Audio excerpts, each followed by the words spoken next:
Welcome everyone to episode 14 of How to Do Psychedelics. Today, my guest is David Mersky. And as an introduction, Mr. Mersky has earned his Bachelor of Science in Marketing from the Stern School of Business at New York University. He earned his JD from Brooklyn Law School and has been admitted to New York Bar for over 25 years. David practiced commercial litigation as a trial lawyer in the greater New York City area before relocating to Arizona, where he transitioned into the microcap public company market space. David has been the CEO of Sibinac since 2017, spearheading the company's entry into the plant medicine and consciousness sector, where the company has launched the Starwalker Cafe, a multimedia platform incorporating education, wellness tourism, and plant medicine products. David has recently launched his social media channel, The Mersky, where his content is focused on his experiences with psychedelics and the lessons he has learned. Welcome to the show, David. Anything you want to add to that introduction? No, I think you covered everything. Well said. It's interesting to hear that I go back so long. So it makes me feel old, but that's okay. Yeah. Well, now that our audience has a bit of an idea of who the man is in front of me and what he's doing in the world, as we do, we're going to start with David sharing his most meaningful or impactful story of working with plant medicines or psychedelics in a way that helped shape him on the path, put him on the path to become this person who has transformed so much. So let's have it, David. I would say that I guess in the overall scheme of things, like to answer the big questions and on my journey, one experience comes to mind that I think is not my first one. I think my first one, which I'd love to talk about, sort of my entry into the space. But I think in one way the most impactful was a DMT experience that I had from a great guy, and it was completely unanticipated. It was someone actually I was an Aya shaman who I was looking to sit with, and we were having a discussion about how he conducts ceremony.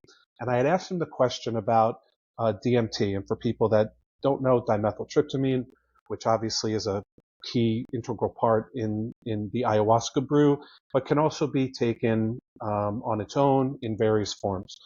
So he asked me, well, I have some DMT. Would you like to experience that? And I was unprepared for that, but knowing that these opportunities are sometimes divinely, orchestrated, and I decided, yeah, let's do it.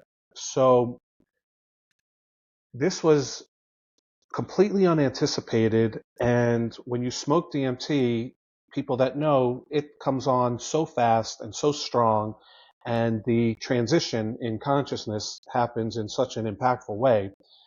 And I was sat back in this room and all of a sudden essentially go through a light tunnel and come out on the other side to this vibrant uh, colors, like a room. Some people call it like the waiting room. And immediately I was transformed to a place without any light, without really any signs of any kind. It was like I was in a place where I could just feel. And immediately I knew that I was in what I could only describe as heaven. This is how I described it to myself. What was interesting is that I remained completely intact in terms of my own consciousness and what my personal sense of self was, remained completely intact. And I began to have a conversation with myself, immediately realizing that this was the most blissful, most peaceful, and sense of endless love that I had ever experienced. Mm-hmm. And then I became confused when I asked myself why it is that I know this place and that I know that this is where I come from. And I'm talking to myself and saying, how is it that I'm so familiar with this? And had this immediate sense that I was taking a break from my life, essentially, that I had for the first time experienced that this is the true nature of who I am, and that David, this person on earth, certainly is a part of me, but that I am much greater than this physical being, and that this is where I come from, and that this is where I'm going back to. And Uh-huh. had the sense that I really don't want to come back here. But it was such a sense of peace that knowing that when I return, that I know now there is no death. I have experienced that. And I know that where we are all returning to, no matter where we come from, no matter what our religion or our upbringing or our race and all the things that make us different, that we are all the same, that we come from this place and that this is where we're going back to. And I have been able to carry that into everyday life since that experience with this Hmm. comfort that I know that we are endless beings. Beautiful. So to recap that, you had a smoked DMT experience that brought you to this blissful place that you call the waiting room. I've heard this term before. It felt like heaven. And you were what I would call participating in the experience. Like you said, that you were intact. It wasn't like you lost your sense of self, as if you were experiencing yourself in the greater consciousness of things, right? And it felt familiar. It felt like home. This is something I feel people Yep. share a lot when they Yeah. come to this place, that what we tend to call in this work, when you get there, it's like a primary religious or a primary spiritual experience, our first touch with what we could call God or source or nature. And you understand the nature of life, and that it continues, it goes on, that there is no death. There's something about being here which forever marks you moving forward and forever changes the way you navigate life. Because going to the old adage, well, you can't really appreciate A unless you don't appreciate the opposite of it. And experiences like this bring us as close as we can get to dying, which is the opposite of life in a way, energetically. Because I've had a similar experience. And ever since that day, it's like, wow, it brings so much more levity. And just like with trauma, how that lives in the body, and this is something that people would do good to talk more about, these blissful experiences also live in our body. We can sit down and call upon them. Now, our brains are still wired to remind us of danger and pain and things that look unsafe. It does take a little bit of an exacted effort to recall that. But sit down and meditate and like remember this experience and feel your cells light back up.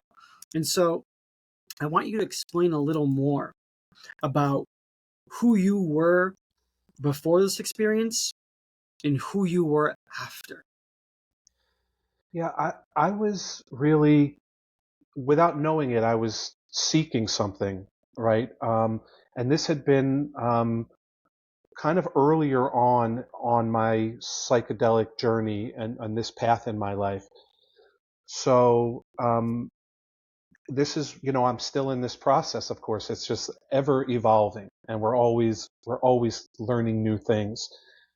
This was the first time that could I could talk from experience, that I have felt this knowing that has permanently changed me because it now is part of my conscious day-to-day experience.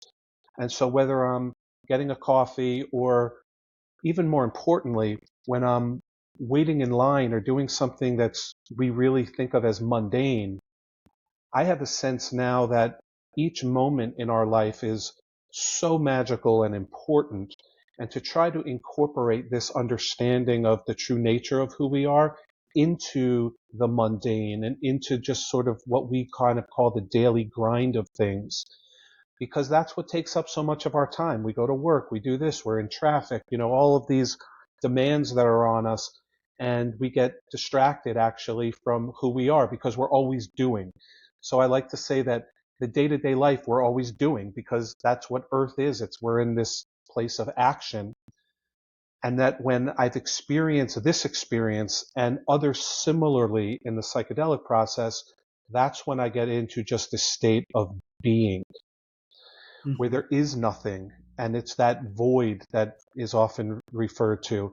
And that's the place where we just exist, where we can just be, where we are the true nature of our expanded consciousness, where nothing really impacts that space, nothing matters, there are no problems, because we realize that that is all trivial, really, and Mm-hmm. that, the true importance is, can we just get to that place of being? And that's what I've been able to really incorporate more and more after that. Mm. A state of being. So being able to come back to being present and not being pulled into the past or the future. That's where everything Absolutely. is. Oh, And this is that's one where of the greatest everything is. teachings of these works. So Sorry, yeah. many people say that psychedelics and plant medicines as tools are very good at showing us what is possible. And so when we get to that place of possibility and we have this feeling of not just being present, but the feeling of having everything, having wholeness, having bliss. This is one of the teachings I received from my mentor over the years. Whenever we're going into ceremony, I'll tell people before we're going in, okay, you have this intention. Great. Try to figure out what it would feel like to have that completed and spend time sitting and absorbing and allowing the feeling of having that. Because the more you cultivate that particular feeling, that emotional frequency, the more that becomes true. And the more whatever it is you want related to this feeling, this emotion, this frequency, energy, and motion, the more it will come to you. This is how this law of attraction thing actually works. And so I want to dive a little bit more into this experience. You said before you shared it that you weren't prepared. And I'm curious, A, what you meant about that, what it would have been like if you felt prepared, like what prepared would have felt like to you. And while it seems like you had a really positive and powerful experience, I want to know if anything about it felt challenging and how you navigated those challenges, if so. Um, that's a great question. There's a lot in there. So I certainly wasn't prepared to have a psychedelic experience. I was prepared to have a conversation.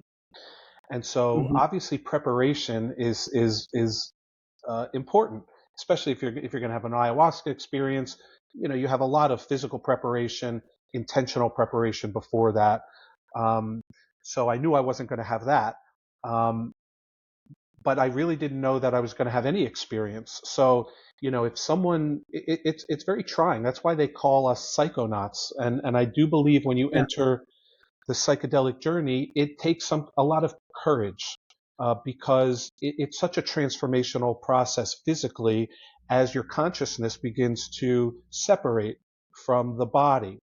And it can be a daunting process in and of itself. And it can be very threatening to the ego, which is totally normal. And it's something that I've been able to work with and overcome as I've gained some experience to be able to like overcome that monkey mind of, wait, something is happening here and I'm not comfortable. This is not normal. And your ego will really kick in and try hard to try to maintain the status quo. And so it's a lot of the understanding that we're so ingrained into the 3D that we believe so strongly that this is who we are. And so anything that really tries to challenge that, even if it's going to be a great experience for us, becomes very difficult. And so I wasn't prepared for that. And luckily, I think in this event, it was good not to be prepared, because then sort of that fear mechanism, starts to kick in, and some people would be reluctant, right? Which is what keeps people a lot from the experience. So I like to talk about these natural things, because if you think that the process or psychedelics aren't right for you because you have fear, that might not necessarily be so. While they're certainly not for everybody, and I don't recommend experiences, I just talk about my own. And if you're called, is what I like to say, then if you feel called, but you feel like you also have fear, that's okay. That's something to talk through and work Yeah. through. Um, so I think in part of this experience, I did experience a little bit of fear, and I was helped along the way. So I'll add a little bit more detail into what happened, because essentially I felt like I was in an area that I just was so unfamiliar with. And as I began to feel this fear, I heard a voice talk to me and essentially put up like a structure, like I was almost in a room, and asked me if I was more comfortable with this. And telepathically or otherwise, I said, yes, that's more comfortable. And I thought to myself, I like this better. It's almost feeling like, you know how like a little puppy sometimes is more comfortable in the kennel, in the crate, because it's a confined space that they know that they're kind of comfortable with. And that Hmm. is how I describe how I felt, except that when I looked one way, like I looked off to the side like this, and then I saw complete empty space. Hmm. And that shook me a little bit and kicked in a little bit more of the fear response, but I was immediately comforted by that. And when I began then to feel this overwhelming bliss, I was trying to talk to whoever was communicating with me. And I remember saying, this is the most magnificent experience anybody could ever have. And I remember saying, I want to go back and tell people about this. Like I Yeah. had this sense that people need to know this. And Hmm. then when I said that, I was immediately uh, confronted with this response, which was, you can't explain this to people. This is meant for you. This is meant for you to experience. And Who said that? I don't Was it know. okay? It I wasn't like the don't know. facilitator you were talking to. No, no, no, no, no, no, no. That's some wise This was advice. this was a conversation I was having to the entity that was formless and shapeless, that I just knew was there and present and looking after me. Hmm. And when I said that this sense of love, because I felt the sense of timelessness, I felt what it was like to be born into your mother's arms as like a baby that feels nothing but bliss. There's nothing but pure existence and love in this space. And that's all that it's comprised of. And this sense of peace that there is nothing else, that this is just the nature of who we are at the core of our existence. We are just love. And there's no pressure of any kind there. There's nothing human there. The expansiveness of that was so overwhelming on one hand, but I keep coming back to the sense of peace on the other, that that's all there is, that's all there needs to be. And it became so simple. And this is what I wanted to come back and convey to people. So that's ultimately, in essence, what this experience, number one, gave me personally, but then was very impactful in putting me onto the path of wanting to open this message to anyone else that thinks they're similarly here and want to experience plant medicine and explore their own consciousness, that I Hmm. am now called to offer this opportunity Hmm. and understanding. Yeah. And when do you engage in those conversations, carrying this wisdom that you received from this energy, this entity there that was tempering this excitement during the experience, which is very common for people to come out and be like, wow, this is something people need to know about. And there's often a lot of evangelical sort of proselytizing about it, be like, this is the way, let's come and go. And it sounds like you came out with a clear understanding that was for you, for sure. And over time, as you've integrated and absorbed and processed, I imagine you came to some sort of middle path of like, okay, there is a time and place. There is a certain way you can talk about this. And I'm curious, how are you clear on that when the people show up in your life and that you tell about this and that you want to help them walk the path as well? Yeah, so it's become more intentional over time, because when I first started on this journey, I wanted to talk to as many people as I could. But I quickly realized that this is not meant for everyone at this time, and that Right. I was using energy in a little bit of a wasteful way, because I was finding myself trying to convince people that this is there for you. And that if you're stuck in this feeling of, I'm so unhappy with my life and there's nothing out there, and even people saying there's nothing in the afterlife and we're just going to die and we go back to dust and that's the end of us. I felt so Yeah. called to say, no, Right. there is more out there. I promise you, I have seen it. I am nothing, right? I am nobody, but I have seen this, and you can see it too. And whatever that means for me, I want you to see it because I don't want you to be going through this life without understanding that that's there. But this message is just not meant for everyone, and they're just not ready for it. And then I started to learn that that's okay, and that I'm better served if I conserve my energy, put the message out myself, which is now why I'm doing content for the first time, which I've never done in my life. I never post anything on social media. I never have, even till this day, about Mm-hmm. who David is. And here I am at this restaurant and we're eating this new sandwich and I'm traveling here. I'm on vacation. I've never done that. I don't think I'll ever be interested in doing that. What I do put out is my plant medicine and ayahuasca and psychedelic journeys, because these are meant for people that are opening to hear them now.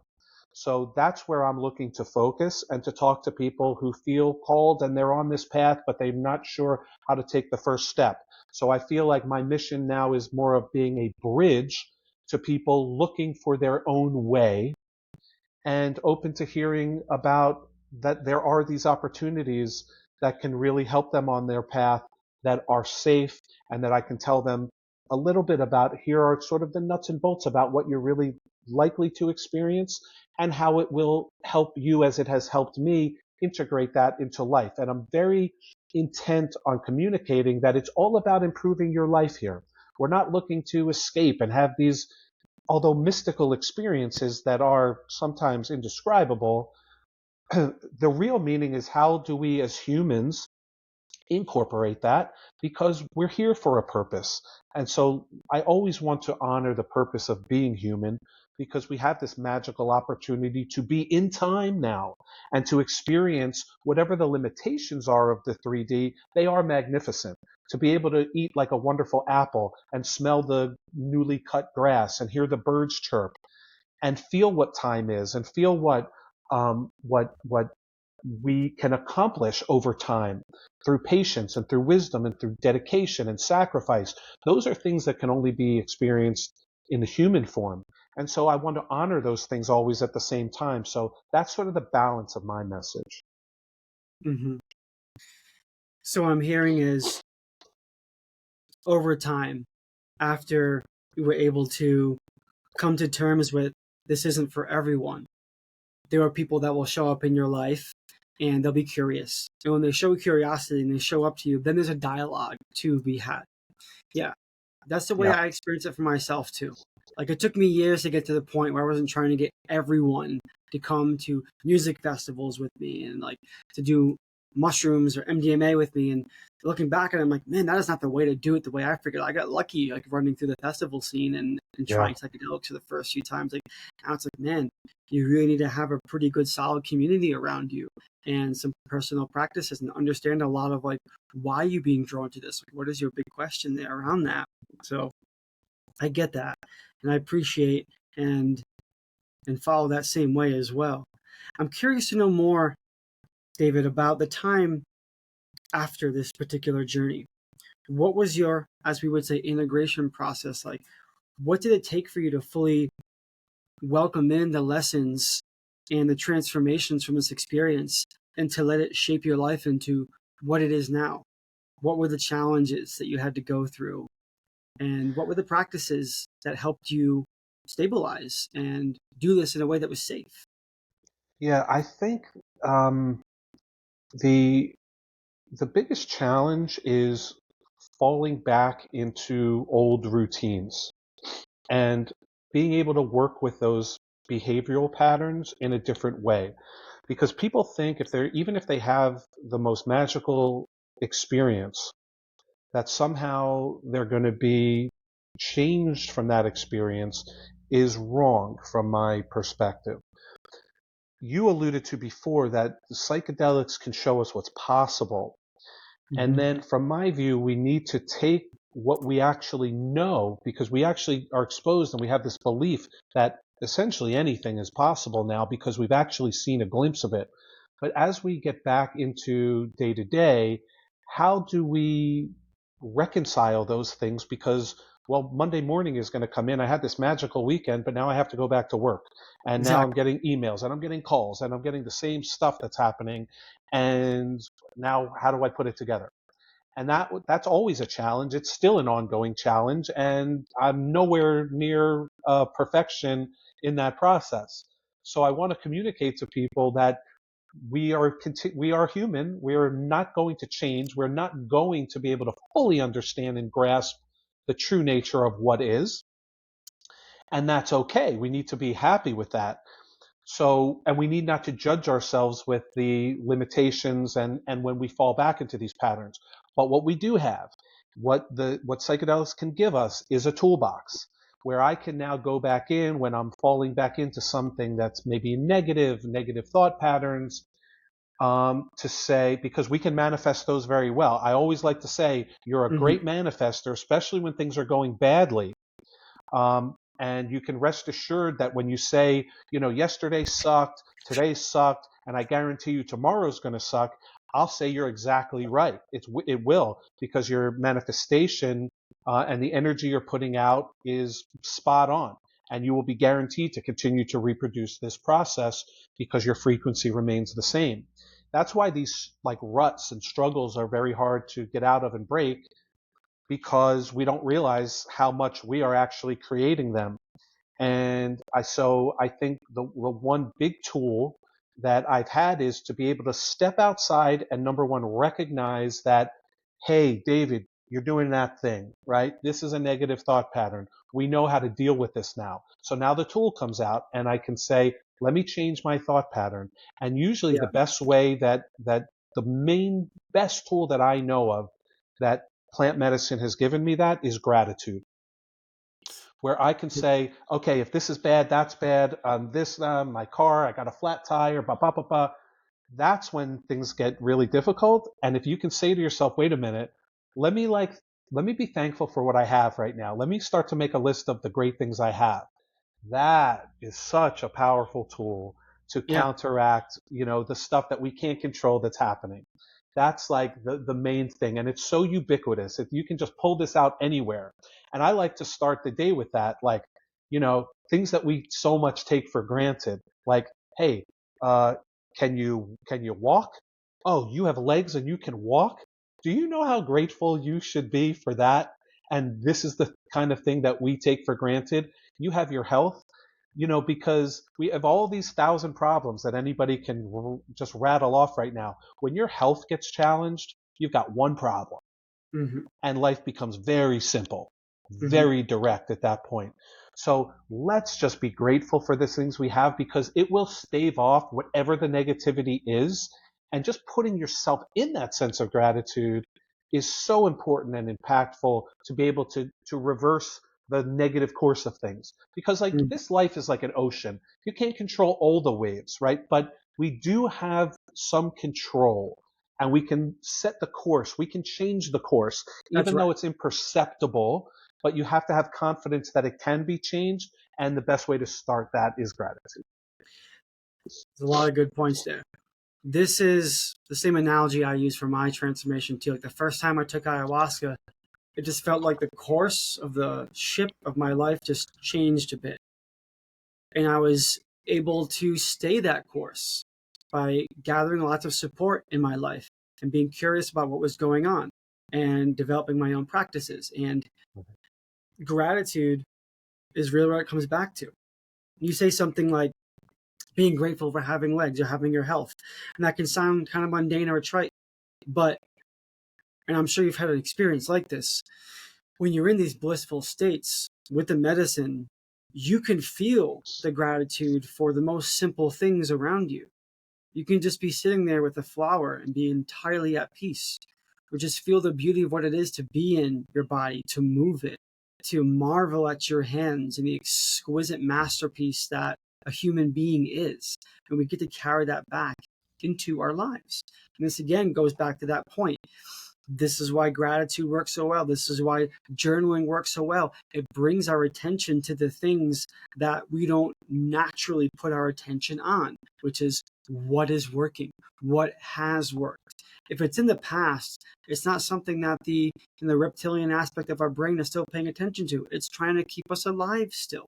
And this is the beneficent job of the ego, which is not to be pushed down or made wrong. It's like it's here to keep us alive in this world so we can continue to enjoy the full breadth and depth of all the human experience. But there is still some work that needs to be done, for better or worse. I'm not concerned Yeah. or wondering as to why these practices are necessary, but they help.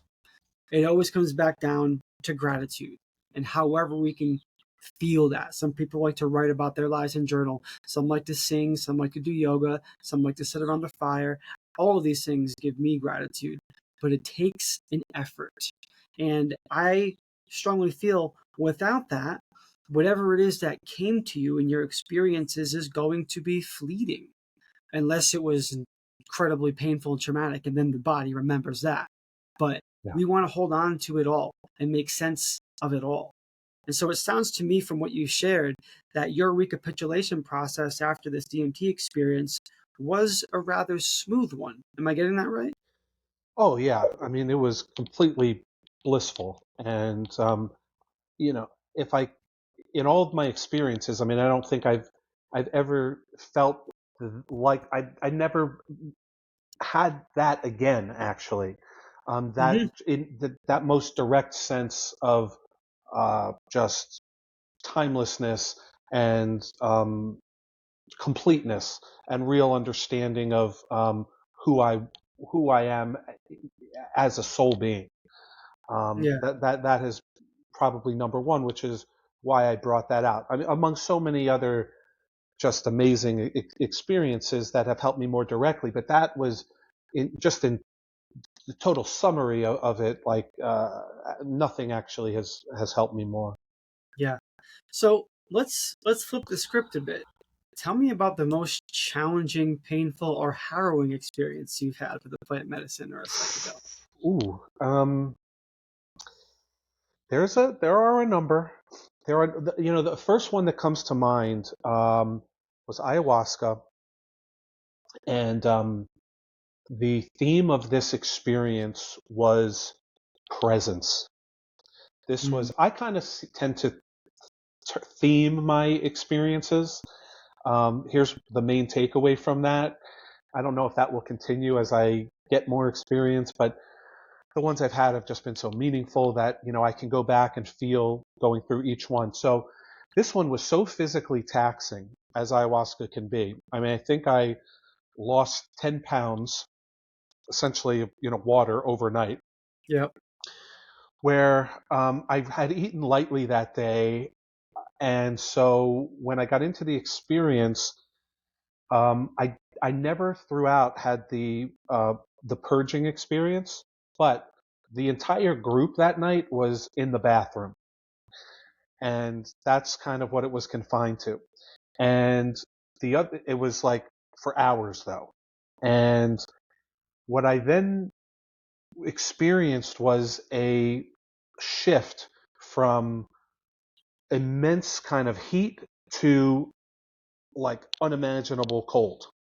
Yep. And Mhm. back and forth and back and forth. Like I felt like I like jumped in the pool and it was like 2000 degrees and I'm sitting in this room just dripping like in this heat that just radiating out of me, sweating and just pouring out.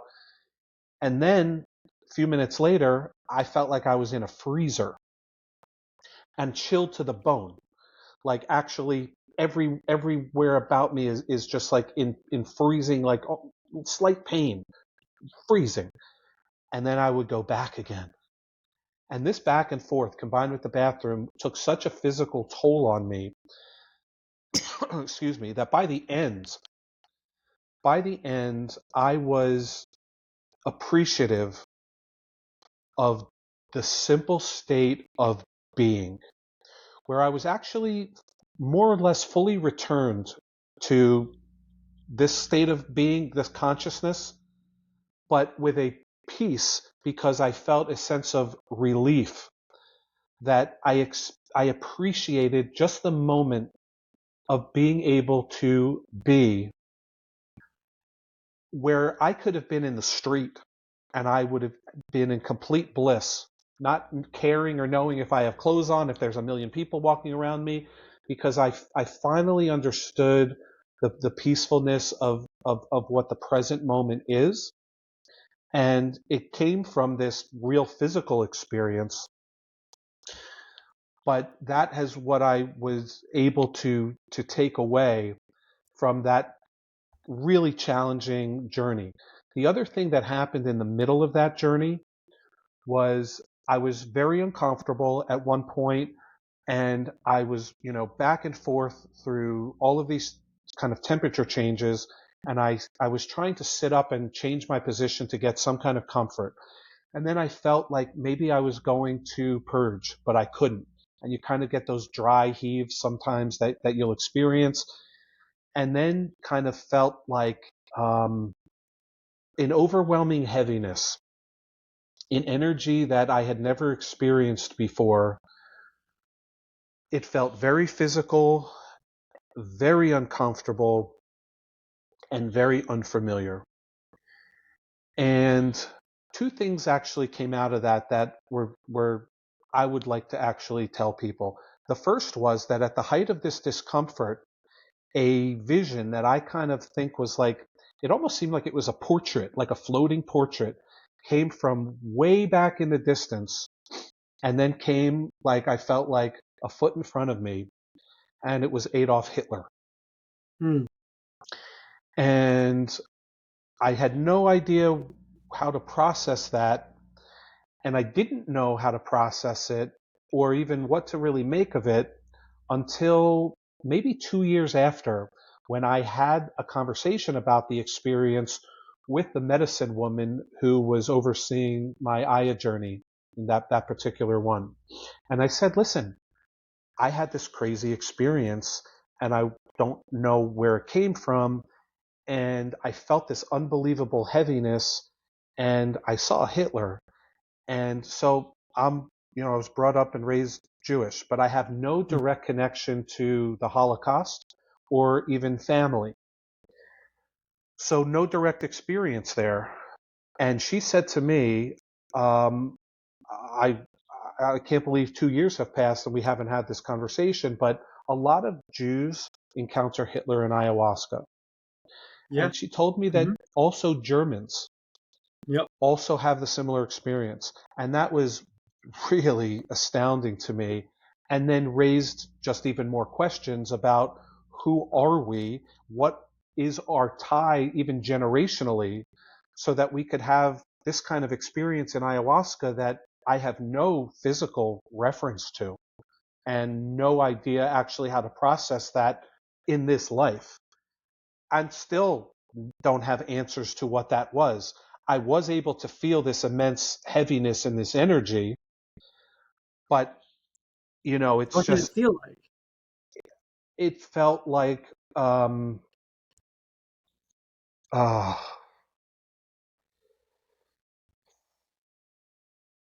it's hard for me to put words to it. It was, if when we're talking about this bliss, this heavenly bliss, this was the opposite of that. This was like the Hmm. darkest form of energy that I've ever known. Um,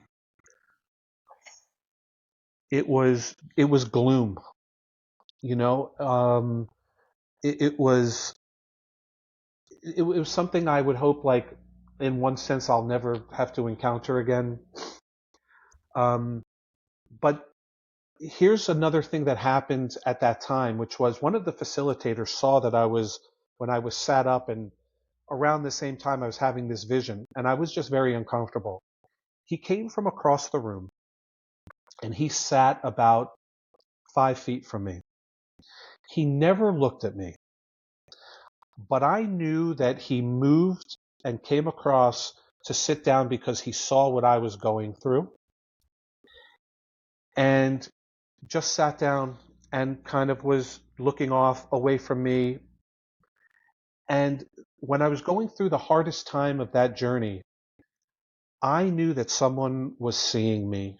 I knew that, he was looking out for me, that realizing I was going through a painful experience. And knowing that gave me such a wonderful feeling that while we have to go through things in life by ourselves, Mm-hmm. that we are not alone.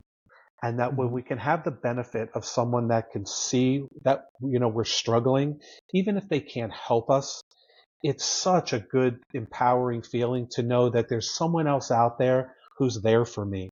And to understand that it gave me power to be able to go through and navigate this by myself, because and then to take that back into life, to know that even at our worst times, if you have love, if you have someone that's looking out for you, you're not alone. And that's such Mm-hmm. a wonderful experience. So to bring something wonderful out of something that was so difficult was something that, will stay with me forever. Mm-hmm. Yeah. Well, it really is no surprise for me to hear that ayahuasca was what brought on one of the more challenging and painful experiences. There's a couple key things here worth presencing. So, like DMT, both NN-DMT and 5-MeO-DMT are quite predictable in the sorts of experiences that they can catalyze. Hmm. NN-DMT, which is what you're speaking about and what Shanga is, it's a lot more colorful and vibrant and visionary. And with the right conditions, and the right intention, and the right setting, it can bring you this beautiful godlike experience. And 5-MeO is much more like specific at that. In fact, any of them can do this. But in the realms of DMT, whether or not one believes we can endogenously produce it, and I think it's possible, but regardless, it's it's very accurate and reliable at producing experiences that are of spirit. People meet entities regularly. Yeah.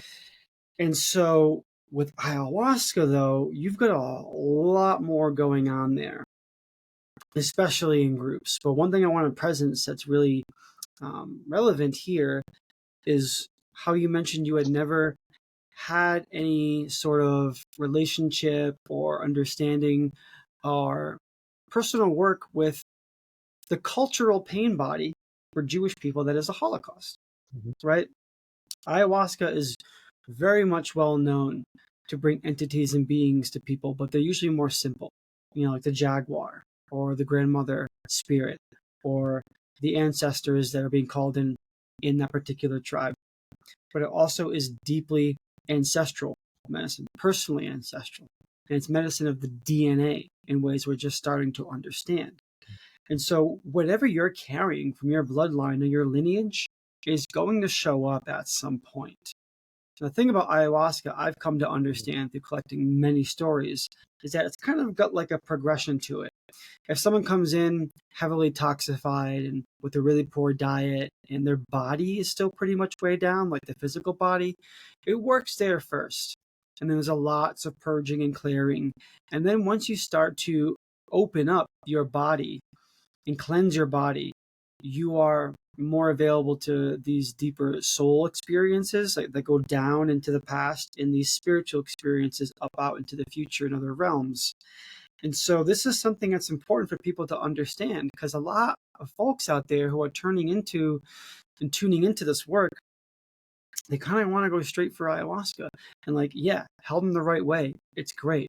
But you need to be prepared to contend with what's going on in your past. And it may not even be your past, your cultural past, your tribal past. This is why it's group medicine. And this is why the indigenous do it in groups. They're all working together to clear their shared joint karma and history. And so if you're coming into a group, like, it's important to be familiar with them and to know who you're sitting with, because you might be bringing in like many lifetimes of shared cultural baggage and trauma. And they're very different medicines entirely. And the general kind of medicine that's coming through these days with the ancestral work, it's grief, it's gloom, it's darkness. There's a lot of things to be atoned for. and to clear up so we can move forward. Like, these are pretty heavy times right now. And this is why it's important to have a really clear calling, like you said, because it's not easy. It's not for everyone.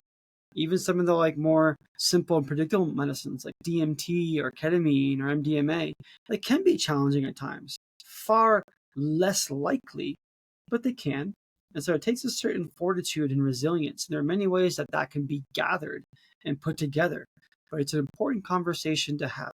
Just stepping into the arena of the transpersonal realms or going down to the depths of our psyche and doing some soul excavating is no small task, especially since we're people that haven't been doing it for very long and that need to be doing it in an entirely new way. Well said. Well said. Yeah, I couldn't agree more. Um, a couple things I thought of as you were talking was the first DMT experience. When I came back to the room, I recall two things. I was able to see in the room with my eyes closed, and then I felt my third eye, because we're talking about, where is it produced endogenously? I felt my third eye pumping, and it's exactly where everyone thinks it is, right here in the middle, and it was just pumping, thumping, boom, boom, boom, boom, boom, boom, boom. And for Mm-hmm. maybe a half an hour, when I was in the car, someone was driving me home, and I still felt it. So something obviously opened, and maybe that has remained open, will serve me, in other journeys. I don't know, but a very interesting, physical takeaway from that I never experienced, and I believe that's what is happening. That we have this frequency, each of us, and DMT is able to activate that at least for some time. And I think that's been relevant in future journeys after that. Yeah, Yeah. absolutely, 100%. So where does that leave you now? Like, what is your current path with medicine looking like after all these different experiences, the highs, the lows, the bliss and the gloom? What is your walk now? My walk now is we are on this wonderful path in life together, and I think I was called at a certain time. What we're seeing in the public is a psychedelic renaissance, of course, which is we are on the right track. We're going in the right direction. Psychedelics is coming back. Laws are changing. We're seeing that here in the U.S., where we have states now that are being able to serve psilocybin. We see some exemptions that are being granted. And I think I was called in 2017 because there was a substantial part of the collective. And I think that I have a role in this. This is my role now. And that is, again, to be very clear, I am making no claims of anything. I I believe that the message is really what is empowering, and that's what's becoming relevant today. And someone told me the other day that Mother Ayahuasca has decided to leave the jungle and to get out more into the mainstream to awaken people so that they can begin this process for themselves. And I think the purpose, and my purpose is, and generally speaking, is to help as many people as I can who feel called, that want to learn this, that want to get on the path, because their own personal journey is also a contribution to the collective. And the more I learn as just one little tiny point of light, combined with a million other people, will raise the consciousness and the vibration of the collective to a point where we will be able to see and embody real change on the Mother Earth together. And I think we are coming out of actually a time of a time of war, a time of separateness, into a time of peace and love and understanding that we are all one. We Mm-hmm. come from the same place, we're going to the same place, and the more we can be as one here now today, the happier we are going to be in life for Mhm. everybody. And I am here to do my little part into awakening as many people as I can to make that contribution. Beautifully said. Well, I think that is a perfect segue into talking about what your offerings are out in the world right now with the Starwalker Cafe and the experiences that you're beginning to curate and to cultivate here in Costa Rica and Yeah. potentially even in the States. Oh yeah, yeah. So yeah, there's a lot of things going on. So my partner in this psychedelic process is William Henry from the hit show Ancient Aliens that airs here in the U.S. and I think all over the world. I think you can find it on Netflix some seasons now. Ancient Aliens, I think it's been in its 16th season. So it's interesting that there aren't many shows that last that long, especially on television, which kind of goes to, I think, the innate power of what this message is. Who are we? What is the Exactly. alien Yeah. phenomenon, right? It's the message. It's not, Curiosity. sure, of course. And then that's natural born in us. Where do we come from? Where are we going?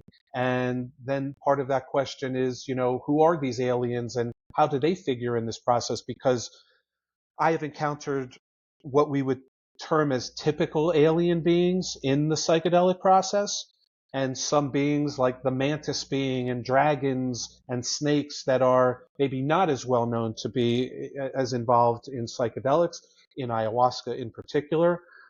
So that's part of this educational process. So we have the Starwalker Cafe, where Hmm. the Ancient Aliens fans can come, and others who want to learn about religion, what the impact of religion is, and actually how much psychedelics were a part of the origins of many religions. And we've Hmm. gotten away from that and an understanding of using those entheogens as part of our spiritual practice. And Yes. so that platform is about education and hearing speakers and just kind of understanding more about all the different components of the alien phenomenon and what our origins are and where we're going and who we are as humans. And then to integrate that and offer plant medicine journeys to people where we will be starting in Costa Rica. We have dates that we're going to announce, looks like late August. And this will be our initial journey, one of, I'm hoping, many, many that will offer people access to different medicines in wonderful locations. We're also looking at Mexico and on a lesser extent, where you can experience full-blown psychedelic journeys, at least through us at this point, because of the state of the laws in the U.S. But we can do certain things like here in a magical place in my home state of Arizona, in Sedona, but we have, new laws. Oregon has passed psilocybin. I think they've conducted 8,000 journeys over the last couple of years with unbelievable success. And Colorado has passed psilocybin, and they will be starting, I think, later this year, actually offering journeys. And so I think now we're going to see this process evolve. And one of the main things on my list is to pursue an exemption to be able to serve ayahuasca in Arizona, even Hmm. in advance of laws changing, because we know they can take time.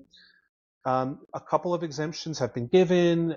There's some litigation about the right to be able to serve the medicine pursuant to certain laws in the U.S., and it's kind of a murky area now that's kind of working its way through the court system. But we're on the right track and we're going in the right direction. So the time of this, resurgence and renaissance of consciousness is certainly upon us. And I think that's what's empowering people like you and what's motivating me to start to get the message out is because the time has finally come.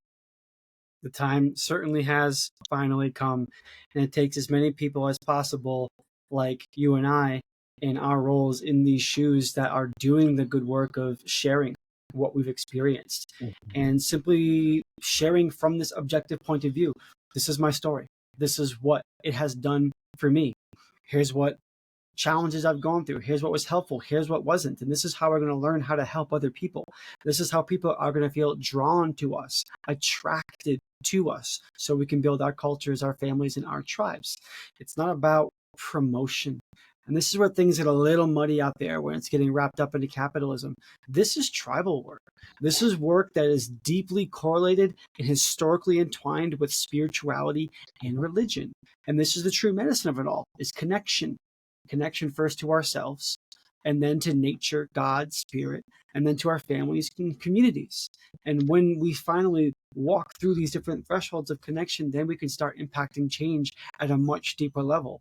And the power of spirit, the power of God, however we connect to it, this is what is going to change. This is what is going to make the shift in the world. And so it is not going to take everyone on the planet to do this. This is why everyone doesn't need to. It just takes enough to achieve this like escape velocity, let's just say, where enough momentum is gained, and then this energy is going to take root. And so I love what you have here.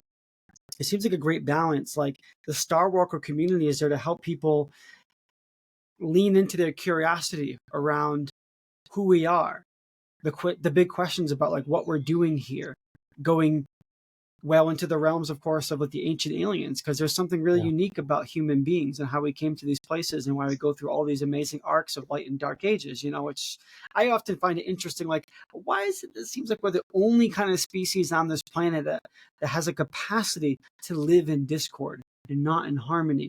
There's something strange about that. And like all the theories are interesting, but Right. I've definitely had many clients that share with me about their experiences with the mantis people, for example. I wanted to bring that up, especially with ayahuasca. And it's patterns. This is what we get to look at.